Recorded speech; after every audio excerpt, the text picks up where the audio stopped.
Merhaba arkadaşlar, yepyeni haberlerle karşınızdayız.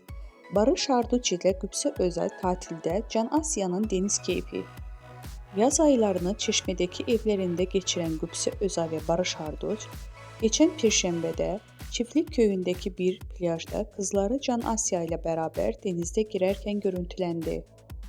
Can Asya bir annesinin bir babasının kucağında serin suların tadını çıkardı. Gupse Özal ve Barış Arduç bebeklerini otomobil görünümlü deniz aracı Jet Car'a bindirdi. Barış Arduç kızını bir an olsun kucağından bırakmadı.